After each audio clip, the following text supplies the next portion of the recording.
हरे कृष्णा कृष्ण कृष्ण हरे हरे हरे राम राम राम हरे हरे हरे कृष्ण कृष्ण कृष्ण हरे हरे हरे राम राम हरे हरे हरे कृष्ण कृष्ण कृष्ण हरे हरे हरे राम राम हरे हरे हरे कृष्ण कृष्ण हरे हरे हरे राम राम हरे हरे हरे कृष्ण कृष्ण हरे हरे हरे राम राम हरे हरे हरे कृष्ण कृष्ण कृष्ण हरे हरे हरे राम राम हरे हरे। जय श्री कृष्ण चैतन्य प्रभु नित्यानंद अद्वैत कथातर श्रीवासादि गौर भक्त वृंदा की जय। शिल प्रभुपाद की जय। शिल प्रभुपाद की जय।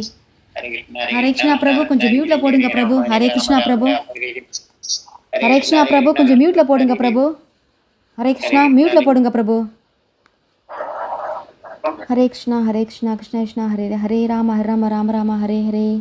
जय श्री कृष्ण चैतन्य प्रभु नित्यानंद अद्वैत गदाधर श्रीवासादि गौर भक्त वृंदा की जय। शिल प्रभुपाद की जय। गुरु महाराज की जय। हरनाम संकीर्तनम की जय। आनंद कोटि वैष्णववृंद की जय। हरे कृष्णा। थैंक यू माताजी। हरे कृष्णा। थैंक यू माताजी। हरे कृष्ण। वेदानां सामवेदोऽस्मि देवानामस्मि वासवः इन्द्रियाणां मनश्चास्मि भूतानामस्मि चेतना। हरे कृष्ण। हरे कृष्णा। वेदानां सामवेदोऽस्मि देवानामस्मि वासवः इन्द्रियाणां मनश्चास्मि भूतानामस्मि चेतना। हरे कृष्णा। हरे कृष्ण। हरे कृष्ण। वेदानां सामवेदोऽस्मि देवानामस्मि वासवः इन्द्रियाणां मनस्सास्मि भूतानामस्मि चेतना। हरे कृष्ण।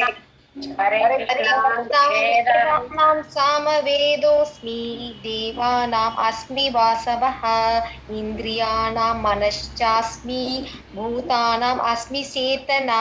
हरे कृष्ण। हरे कृष्ण। देवानामस्मि वासवः इन्द्रियाणां मनसास्मि भूतानामस्मि चेतना। हरे कृष्ण। हरे कृष्ण। वेदानां सामवेदोऽस्मि देवानाम् अस्मि वासवः इन्द्रियाणां मनसास्मि भूतानाम् अस्मि चेतना। हरे कृष्ण। हरे कृष्ण। वेदानां सामवेदोऽस्मि देवानामस्मि वासवः इन्द्रियाणां मनसास्मि भूतानामस्मि चेतना। हरे कृष्ण। हरे कृष्ण। वेदानां समवेदास्मि देवानामस्मि वासवः इन्द्रियाणां मनसास्मि भूतानामस्मि चेतना। हरे कृष्ण। हरे कृष्ण। वेदानां सामवेदोऽस्मि देवानामस्मि वासवः इन्द्रियाणां मनसास्मि भूतानामस्मि चेतना। हरे कृष्ण। हरे कृष्ण। वेदानां सामवेदोऽस्मि देवानामस्मि वासवः इन्द्रियाणां मनसास्मि भूतानामस्मि चेतना। हरे कृष्ण। हरे कृष्ण। वेदानां सामवेदोऽस्मि देवानामस्मि वासवः इन्द्रियाणां मनश्चास्मि भूतानाम् अस्मि चेतनाः। हरे कृष्ण। हरे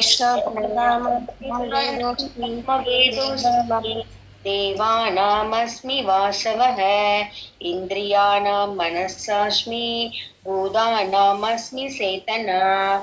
हरे कृष्ण। हरे कृष्ण। वेदानां सामवेदोऽस्मि देवानामस्मि वासवः इन्द्रियाणां मनसास्मि भूतानामस्मि चेतना। हरे कृष्ण। हरे कृष्ण। वेदानां सामवेदोऽस्मि देवानामस्मि वासवः इन्द्रियाणां मनसास्मि भूतानामस्मि चेतना। वेदानां सामवेदोऽस्मि देवानामस्मि वासवः इन्द्रियाणां मनसास्मि भूतानाम् अस्मि चेतनः। हरे कृष्ण। हरे कृष्ण। वेदानां सामवेदोऽस्मि देवानामस्मि वासवः इन्द्रियाणां मनसास्मि भूतानामस्मि चेतना। हरे कृष्ण। हरे कृष्ण। वेदानां सामवेदोऽस्मि देवानामस्मि वासवः इन्द्रियाणां मनसास्मि भूतानामस्मि चेतना। हरे कृष्ण। हरे कृष्णा वेदानां सामवेदोऽस्मि देवानामस्मि वासवः इन्द्रियाणां मनसास्मि भूतानामस्मि चेतना हरे कृष्णा हरे कृष्ण वेदानां सामवेदोऽस्मि देवानामस्मि वासवः इन्द्रियाणां मनश्चास्मि भूतानामस्मि चेतना हरे कृष्ण हरे कृष्णा वेदानां सामवेदोऽस्मि देवानामस्मि वासवः इन्द्रियाणां मनसास्मि भूतानामस्मि चेतना हरे कृष्णा वेदानां सामवेदोऽस्मि देवानामस्मि वासवः इन्द्रियाणां मनस्सामि भूतानाम् अस्मि चेतना हरे कृष्णा हरे कृष्ण वेदानां सामवेदोऽस्मि देवानाम् अस्मि वासवः इन्द्रियाणां मनसास्मि भूतानाम् अस्मि चेतनः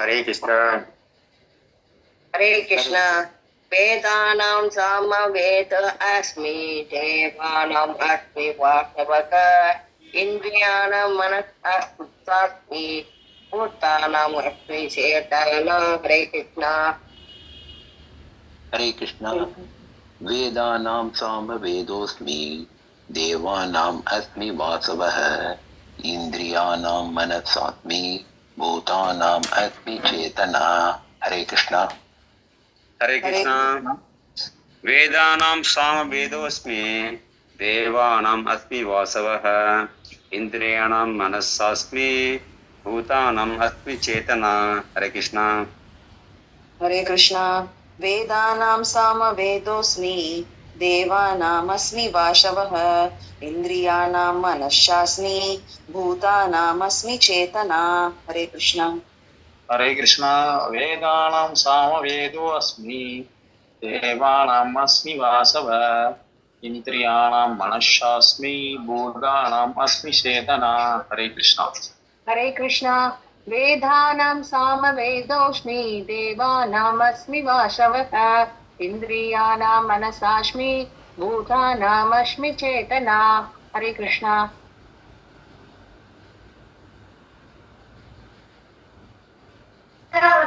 हरे कृष्णा वेदानां सामवेदोऽस्मि देवानामस्मि वासवः इन्द्रियाणां मनसास्मि भूतानामस्मि चेतना हरे कृष्णा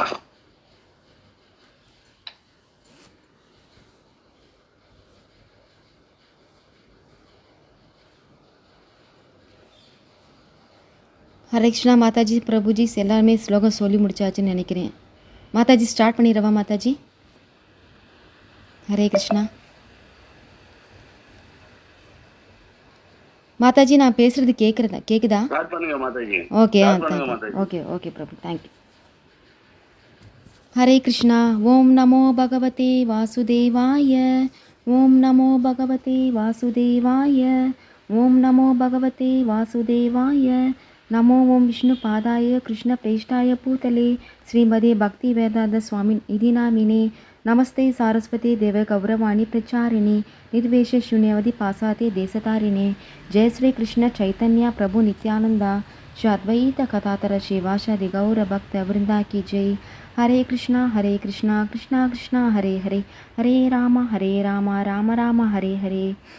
பகவத்கீதை உண்மை உருவில் அத்தியாயம் 10 கீதையின் உட்பொருள் சுருக்கம் பதம் 20.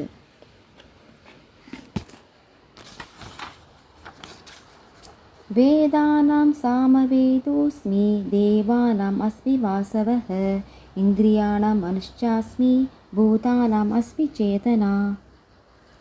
மொழிபெயர்ப்பு. ஜடத்திற்கும் சேதனத்திற்கும் உள்ள வேறுபாடு என்னவெனில் உயிர்வாளிகளிடம் உள்ள உணர்வு ஜடத்திடம் இல்லை.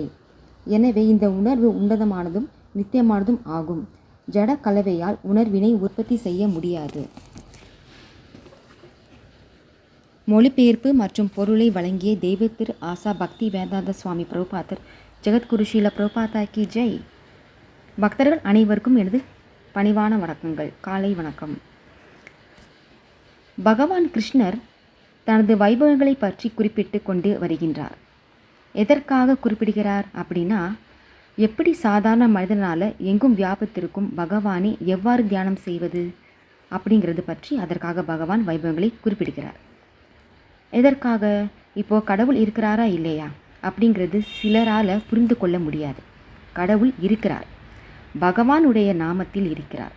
கடவுள் கிரந்தத்தின் மூலமாக இருக்கிறார். கடவுள் விக்கிரகத்தில் இருக்கிறாரா அப்படின்னா சில பேருக்கு புரிந்து கொள்வதற்கு கஷ்டம்.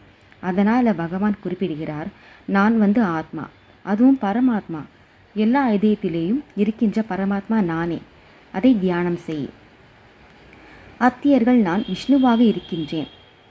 அதுக்கப்புறம் சூரியனில் பிரகாசிக்கும் ஜோதிகளில் சூரியனாக நான் இருக்கின்றேன். மருத்துக்களில் நான் மகிழ்ச்சியாக இருக்கின்றேன். நட்சத்திரங்கள் நான் நிலவாக இருக்கின்றேன். இப்படி போன பதத்தில் குறிப்பிட்டார். சந்திரனா பார்க்கிறோம், பகவானை ஞாபகம் வைத்து கொள்ளலாம். ஒரு சூரியனை பார்க்கிறோம், பகவானை ஞாபகம் வைத்து கொள்ளலாம். இதுபோல் ஒவ்வொரு வைபவங்களையும் பார்க்கும் பொழுது நாம் பகவானை ஞாபகம் வைத்து கொள்ள வேண்டும். இதற்காக பகவான் வைபவங்களை குறிப்பிடுகின்றார். இந்த பதத்தில் வேதானாம் சாம வேதோஸ்மி, 4 விதமான வேதங்களை இருக்கின்றன. அதர்ம வேதம், ரிக் வேதம், சாம வேதம், யஜுர்வேதம், இப்படி 4 விதமான வேதங்கள் இருக்கின்றன. இந்த 4 விதமான வேதங்களில் மிக மிக சிறந்த வேதம் எது அப்படின்னா சாம வேதம். ஏன் சிறந்தது அப்படின்னா, சாம வேதம் படிக்கும் பொழுது மிக மிக இனிமையானதாக இருக்கும். மிக மிக எளிமையான பாடல்கள் இருக்கும். அதாவது நம்ம ஊரில் இன்றைக்கி மெட்டு போடுறாங்க, எப்படியோ குத்துப்பாட்டு, அந்த பாட்டு, இந்த பாட்டுன்னு மெட்டு போடுறாங்க. ஆனால் வேத இலக்கங்களில் அந்த ஸ்வரம், அந்த மீட்டர் என்று சொல்லுவாங்க. அப்படி நாம் பகவத்கீதா படித்தோம்னா இதெல்லாம் எது?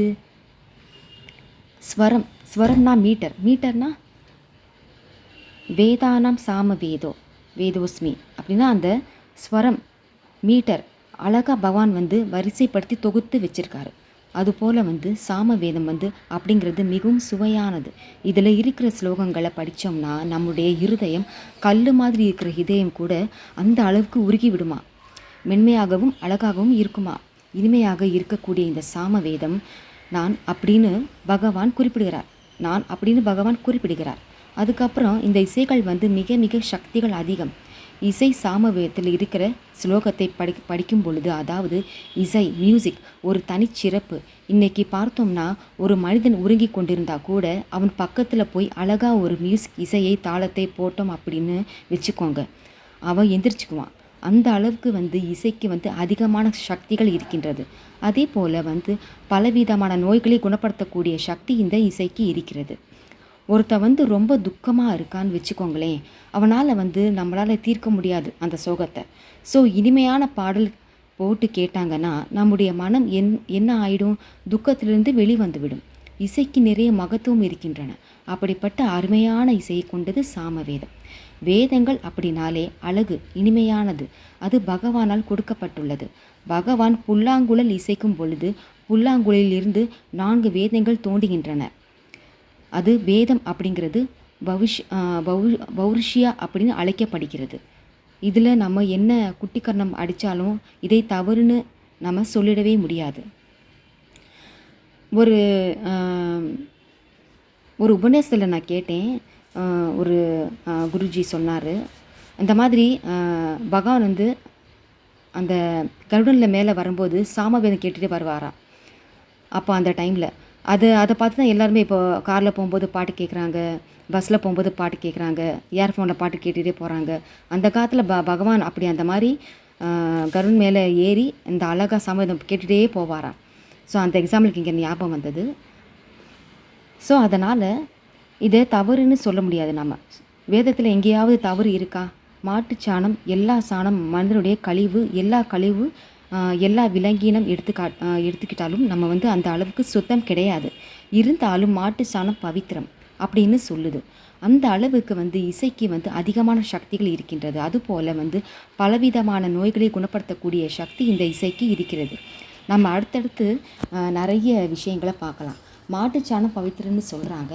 அந்த காலத்தில் என்ன செய்வாங்க? மாட்டுச்சாணம், கோமியம், வீட்டை முழுகி சுத்தமாக வச்சுருப்பாங்க. உயிர்கிருமிகள் வராது, எல்லாமே அருமையாக இருந்துச்சு, நோயே வராது, எல்லாமே அருமையாக இருந்தனால் அந்த காலத்தில் பார்த்திங்கன்னா சாணம் போட்ட வீட்டில் படுத்தோம்னா அப்படியே நமக்கு நோய் வரவே வராது. அந்த அளவுக்கு அற்புதமான இருக்கக்கூடிய சாணத்தை சாஸ்திரம் பவித்திரம் அப்படின்னு சொல்லுது. அதுக்கப்புறம் மனிதனுடைய எலும்பாக இருந்தாலும் அசுத்தம், ஆனால் சங்கு தூய்மை சாஸ்திரம் சொல்லுது. அதை நீங்கள் லெபார்ட்ரி போய் செக் பண்ணி பார்த்தாலும் தூய்மையாக இருக்குது.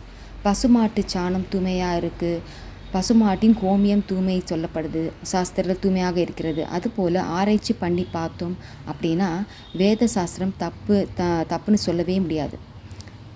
சாதாரண புத்தகம் ஒரு பேராகிராஃப் கூட நாங்கள் எழுதினோம்னா அப்படியே அது 1008 தப்பு இருக்கும். யார் எழுதினாலும் சரி, ஒருத்தர் எழுதிட்டு போனால் தப்பு கண்டுபிடிப்பான். அதுக்கப்புறம் இன்னொருத்தர் வேறு ஒன்று சொல்லுவான், கண்டுபிடிப்பான். ஆனால் வேதம் அப்படிங்கிறது ஒரு தடவை எழுதியாச்சுன்னா அவ்வளவுதான், முடிஞ்சது. பகவான் ஒரு வேதத்தை கொடுத்துட்டாருன்னா முடிஞ்சது. அது ஸ்பெல்லிங் மிஸ்டேக் இருக்குது சாமி, கரெக்ஷன் இருக்குது சாமி, அடிக்ஷன் ஒன்று, சப்ரக்ஷன் ஒன்று, அப்டேட் 2 இதில் எல்லாம் வேலையே கிடையாது. அப்ருஷயா, இதில் குற்றம் என்பது கிடையாது. அப்படிப்பட்ட அழகான வேதத்தில் தலை சாமவேதம், அதுதான் பகவான் குறிப்பிட்டார். சாமவேதம் நான் அப்படின்னு குறிப்பிடுகிறார். நம்ம அடுத்தடுத்த ஸ்லோகத்தில் நிறைய விஷயங்களை பார்க்கலாம். ஹரே கிருஷ்ணா கிருஷ்ணா கிருஷ்ணா ஹரே ஹரே, ஹரே ராம ராம ராம ஹரே ஹரே. தேங்க்யூ பிரபுஜி. ஹரே கிருஷ்ணா மாதாஜி. ஹரே கிருஷ்ணா. பக்தர்கள் அனைவருக்கும் இனிய காலை வணக்கம். ரொம்ப நன்றி மாதாஜி. ஸோ நேற்று நம்ம போன ஸ்லோகத்தில் என்ன பார்த்தோம் அப்படின்னா, சூரியனும் சந்திரனும் நான் தான் அப்படின்னு சொன்னார். ஸோ அதுக்கப்புறம் இங்கே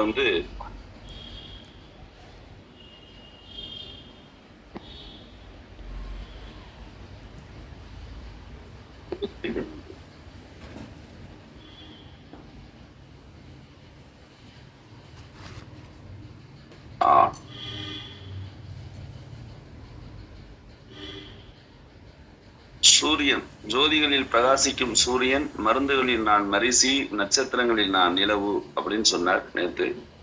ஸோ இன்னைக்கு ஸ்லோகத்துல பார்க்குறோம், வேதங்களில் நான் சாமவேதம், தேவர்களில் நான் சொர்க்க மன்னனான இந்திரன், புலன்களில் நான் மனம், உயிர்வாளிகளில் நான் உயிர் சக்தி அப்படின்னு சொல்றார். ஸோ நம்ம இங்க வேதங்கள் அப்படிங்கிறது நம்ம பார்த்த மாதிரி 4 வேதங்கள் இருக்கு. ரிக், யஜூர், சாம, அதர்வனம் அப்படின்னு.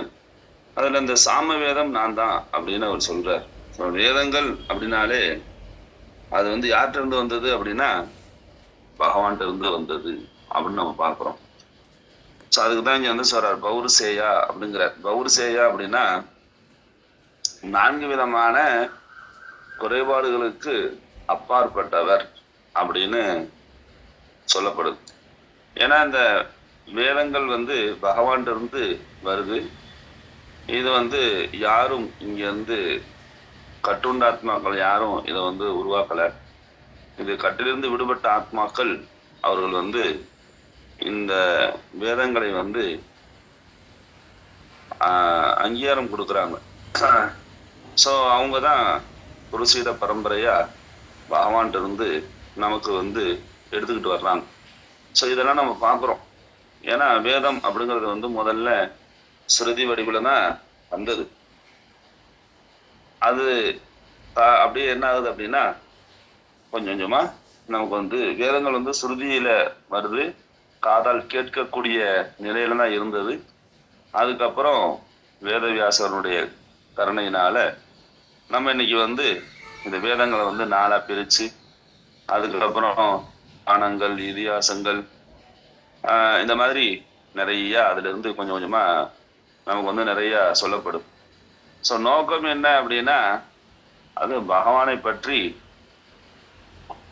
அறிவை வளர்த்து கொள்வதற்கு. அதாவது அவரை பத்தி கேட்கணும், அவரை பத்தி நினைக்கணும் அப்படிங்கிறது தான் இதனுடைய கான்செப்ட். ஸோ நம்ம இந்த அறிவை, வேத அறிவை நம்ம வளர்த்து கொள்ளவில்லை என்றால் நமக்கு என்ன ஆகும் அப்படின்னா இந்த மனித வாழ்வு அப்படிங்கிறது முழுமை அடையாது அப்படிங்கிறார். ஸோ அப்ப நமக்கு வந்து இந்த வேத அறிவு, அதனாலதான் நம்ம வந்து ஒவ்வொரு தடவையும் சொல்றோம் ஸ்ரீல பிரபுபாதருடைய புத்தகங்களை வந்து படிங்க அப்படின்னு. ஏன்னா அவங்கெல்லாம் சாஸ்திரங்களை முழுமையா புத்தக வடிவில் நமக்கு எளிமையா சுலபமா படிக்கிற மாதிரி நமக்கு கொடுத்துருக்குறாங்க. ஸோ நோக்கம் என்ன அப்படின்னா, நம்மளுடைய இந்த மனித வாழ்க்கையை எப்படி வேதத்தின் வழிகாட்டுதல் படி நம்ம வந்து வாழ்க்கையை அமைத்துக் கொள்வது அப்படிங்கிறது தான் இங்கே சொல்லி கொடுக்குறாரு. ஆனா நம்ம வந்து என்ன நினைக்கிறோம் அப்படின்னா, இப்போதைக்கு நமக்கு அது தேவையில்லை அப்படின்னு நினைக்கிறோம். நம்ம வந்து எப்ப இதை பற்றி தெரிஞ்சுக்கிறதுக்கு நமக்கு வந்து சூழ்நிலைகள் வருதோ உடனடியா நம்ம என்ன செஞ்சிடணும், அதை தெரிஞ்சுக்கிறதுக்கு நம்ம ஆர்வத்தை வளர்த்து கொள்ள வேண்டும். நம்ம எதுக்கோ நேரத்துக்கு செலவழிக்கிறோம் இல்லையா? WhatsApp, Facebook, Instagram, Twitter, YouTube, Google, இப்படி நம்ம ஃபோனில், டிவியில், வெளியில் பல நிகழ்ச்சிகளில் நம்ம வந்து என்ன செய்கிறோம், நேரங்கள் வந்து கொடுக்குறோம். எல்லாமே அறிவை வளர்த்து கொள்வதற்கு தான், எதுவுமே தவறான விஷயங்கள் கிடையாது. எல்லாமே யூடியூப்ல போய் நம்ம ஒரு விஷயத்த பார்க்குறோம் அப்படின்னா அதுவும் ஒரு விதமான அறிவை வளர்த்து கொள்வதற்காக. இந்த மாதிரி நிறைய நம்ம வந்து என்ன செய்யறோம், எதுலையாவது ஒரு விதமான சுவை, இந்த அறிவை வளர்த்து கொள்ளக்கூடிய சுவை இருக்கான்னு தேடி தேடி பார்க்குறோம். ஆனா இங்க வந்து சாஸ்திரங்கள் மட்டும்தான் உண்மையானது. அந்த சாஸ்திரங்களை எப்ப நம்ம வந்து வேதங்களை எப்ப நம்ம வந்து படிக்க ஆரம்பிக்கிறோமோ அப்பதான் முழுமையான நம்மளுடைய அறிவு வந்து முழுமையடைகிறது அப்படிங்கிறார். ஏன்னா அது முழுமையான அறிவு, பூர்ணமான அறிவு அப்படிங்கிறார். மற்ற அறிவுலாம் இருக்கு, அதெல்லாமே அது நமக்கு வந்து நிரந்தர இன்பத்தை கொடுப்பது கிடையாது அப்படிங்கிறார். ஸோ அதே மாதிரி இங்க வந்து அடுத்து என்ன சொல்றீங்கன்னா, வேதங்களில் நான் சாமவேதம், தேவர்களில் நான் சொர்க்க மன்னனான இந்திரன் அப்படிங்கிறார். அடுத்து புலன்களில் நான் மனம், உயிர்வாளிகளில் நான் உயிர் அப்படிங்கிறார். ஸோ வந்து நம்ம என்ன தெரிஞ்சுக்கிறோம் அப்படின்னா, எல்லாத்துலேயும் சிறந்த விஷயங்களை பற்றி தான் இங்க சொல்றார். சொர்க்கத்தினுடைய அரசன் வந்து யார் அப்படின்னா இந்திரன். ஸோ இந்திரன் நான் தான் அப்படிங்கிறார். அதே மாதிரி புலன்களில் மனம் நான் தான் அப்படிங்கிறார். ஏன்னா இந்த உடலை இயக்கக்கூடியது, இந்த உடலின் மையப்பகுதியில் இருக்கக்கூடியது மனம்தான். இந்த மனம்தான் நம்மளை வந்து என்ன செய்யுது, எல்லாத்தையும் இயக்குகிறது அப்படிங்கிறார். இந்த புலன்களையும், ஜட புலன்களையும், கண், காது, மூக்கு, நாக்கு, தொடு உணர்வு மற்றும் புத்தி, அகங்காரம் எல்லாத்தையுமே இயக்கக்கூடிய நடுநிலையா இருக்கக்கூடியது மனம்தான். இந்த மனம்தான் எல்லாத்திற்கும் மையமாக இருக்கிறது அப்படிங்கிறார். அதனாலதான் சொல்றாரு, அர்ஜுனன் சொல்றாரு, கிருஷ்ணா எனக்கு காற்றை அடக்குவது கூட மிகவும் எளிதாக இருக்கிறது, ஆனால் என்னுடைய மனதை அடக்குவது மிகவும் கடினமாக இருக்கிறது அப்படிங்கிறார். ஏன்னா மனம் வந்து ரொம்ப சக்தி வாய்ந்தது அப்படிங்கிறார். அந்த மனதை வந்து யார் ஒருத்தர் வந்து கட்டுப்படுத்துகிறார்களோ, எப்படி கட்டுப்படுத்த முடியும்? ஒரு கயிறு போட்டு கட்ட முடியுமா? கட்ட முடியாது. அதை வந்து ஒரு இடத்துல அமைதியா இருந்து நம்ம வந்து அதை கட்டுப்படுத்தலாமா? அதுக்கும் வழி இல்லை. அதை வந்து இயற்கையாவே நம்ம என்ன செய்யணும், அதை வந்து வழிபடுத்தணுங்கிற. அப்ப அந்த மனம் எப்ப கட்டுப்படும் அப்படின்னா, ஏன்னா பகவான் வந்து சொல்றார் மனம் நான் தான் அப்படிங்கிறார். அப்ப மனதை வந்து பகவான் மீது நிலைநிறுத்தணும்னா என்ன ஆகும், மனம் கட்டுப்படும். அதனால சொல்றாரு, சாஸ்திர விதிகளை புறக்கணித்து மனம் போனபடி வாழ்பவன் அவன் மகிழ்ச்சி அடைவதோ, பக்குவம் அடைவதோ, உயர்ந்த இலக்கை அடைவதோ கிடையாது அப்படிங்கிறார். ஸோ அப்ப நமக்கு வாழ்க்கையில இந்த மனம் அப்படிங்கிறது வந்து நம்மளுடைய உயர்ந்த குறிக்கோளை அடைவதற்காக இருக்கு. நம்ம உயர்ந்த குறிக்கோளை அடையணும்னா மனம் வந்து என்ன செய்யணும், நமக்கு வந்து சரியான பக்குவத்துக்கு நம்ம கொண்டு வரணும். அது எப்போ வரும் அப்படின்னா, இங்க வந்து கலியுகத்துல வந்து மந்தா அப்படிங்கிறார். அதை விடுவிக்கக்கூடிய, மனதில் இருக்கக்கூடிய எல்லா அழுக்குகளையும் விடுவிக்கக்கூடிய ஒரு சக்தி வந்து மகா மந்திரம் அப்படிங்கிறார், மந்திரா அப்படிங்கிறார். அப்ப அந்த மகா மந்திரத்தை துதிப்பதன் மூலமாக, உச்சரிப்பதன் மூலமாக மனதை வந்து நம்ம என்ன செய்யலாம், சரியான முறையில பகவான் மீது நிலைநிறுத்த முடியும் அப்படிங்கிறார். சோ அடுத்து உயிர். இந்த உயிர் சக்தி அப்படிங்கிறது வந்து ரொம்ப முக்கியமானது. இந்த உடல் இந்த உயிர் சக்தியை வச்சுதான் இயங்கி கொண்டு இருக்கிறது. ஆனா நம்ம என்ன நினைக்கிறோம் அப்படின்னா, நான் தான் உடல் அப்படின்னு நம்ம நினைக்கிறோம். அந்த மாதிரி உடல் உயிர் இல்லை அப்படின்னா இந்த உடல் என்ன ஆகாது, இயங்கவே இயங்காது. எப்படி ஒரு கார்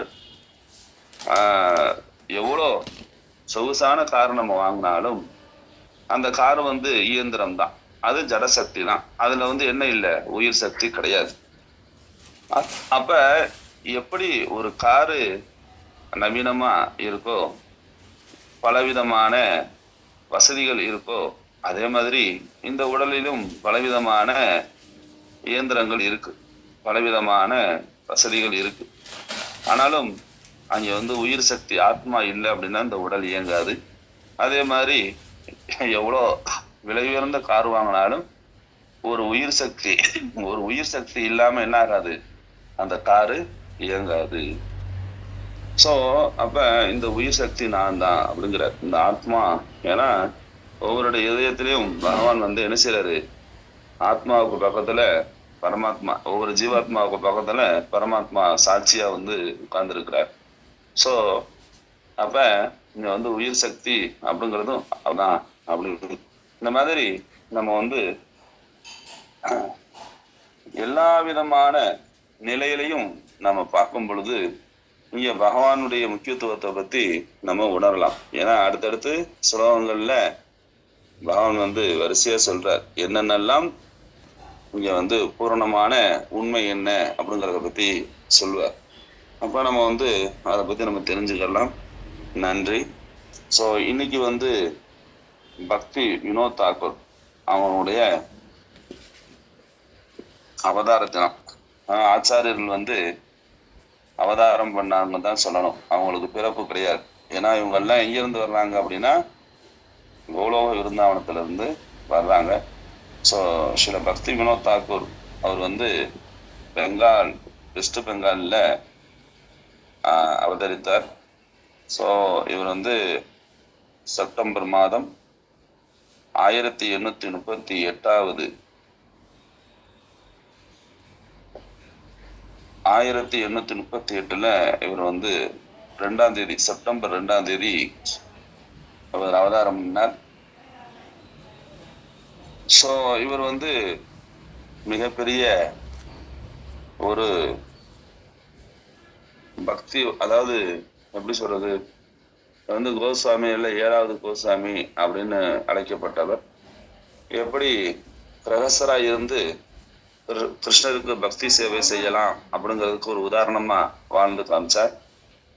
அது மட்டும் இல்லாம இவருடைய குழந்தை தான் ஸ்ரீல பக்தி சித்தாந்த சரஸ்வதி தாக்கூர். ஸோ அவர் தான் ஸ்ரீல பிரபுபாதருடைய ஆன்மீக குரு. இப்படி நம்ம பக்தி வினோத் தாக்கூருடைய வலிவம்சத்தை பார்த்தோம் அப்படின்னா அது வந்து ஒரு சில பரம்பரையில ஒரு முக்கியமான இடத்தை பிடித்திருக்கு. அதே மாதிரி அவருடைய ஒரு சில பரம்பரையில நிறைய இன்னைக்கு வந்து கிருஷ்ண உணர்வை பரப்புவதற்கு உண்டான சக்தி மிகுந்த ஆச்சாரியர்கள் அந்த பரம்பரையில உருவாயிருக்கிறாங்க. அதே மாதிரி அவர் மாயாவத தத்துவம் மற்றும் நாத்திகம், சூன்யம் எல்லாத்தையும் அவர் வந்து என்ன செஞ்சார் அப்படின்னா ஒழிச்சார். ஸோ அதனால அவர் வந்து மிக பெரும் மக்களுக்கு வந்து ஒரு இந்த கிருஷ்ண உணர்வை பரப்புவதற்கு மிக பெரும் ஒரு பங்கை எடுத்துக்கொண்டார். அதே மாதிரி பௌதிக விஷயங்களான கடமைகள், பௌதிக கடமைகளை அவரும் என்ன செஞ்சார் அப்படின்னா சரியா செய்து முடிச்சார். அதே மாதிரி ஆன்மீகத்துல அவருடைய உண்மையான குறிக்கோள் என்ன அப்படிங்கிறதையும் தனது செயல்கள் மூலம் வாழ்ந்து காமிச்சார்.